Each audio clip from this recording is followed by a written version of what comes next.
Когда началась Великая Отечественная, Владимиру Зюзеву было всего 9. Только окончил 3 класс и сразу пошел работать в колхоз. К 13 годам, говорит, был уже как настоящий мужчина. Сегодня Владимиру Феофилатовичу уже за 80. За строительством Парка Победы наблюдал чуть ли не каждый день. И вот, наконец, пришел на долгожданное открытие. Большое спасибо, конечно, всем администрации, которые трудились. Я каждый день сюда приходил, но дома-то там не будешь целый день сидеть. И вот сейчас прекрасно можно отдохнуть, прийти любой день.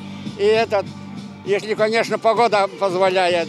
Не только ветераны пришли сюда. Открытие отмечают всем селом. Поют песни военных лет, танцуют и, конечно же, вспоминают о былом.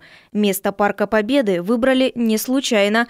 Комплекс стал дополнением к скорбящей матери. Ее взор направлен к берегу реки. Именно оттуда 75 лет назад отправлялись на фронт солдаты. Строительство самого парка задумали еще 2 года назад.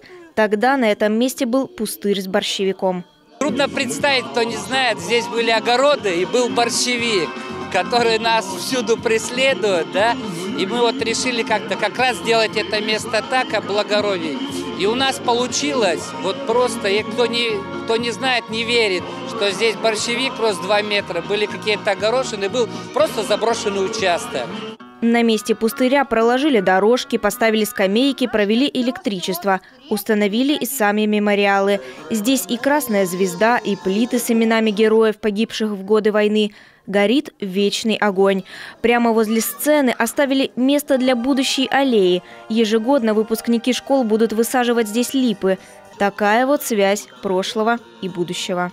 Каждое посаженное дерево – это возвращение к того человека, который посадил, он знает, что это дерево растет, что он его посадил. И будет память не только о парке, а память о родной земле, память о тех людях, которые отдали свою жизнь за того, чтобы мы жили, чтобы страна наша процветала.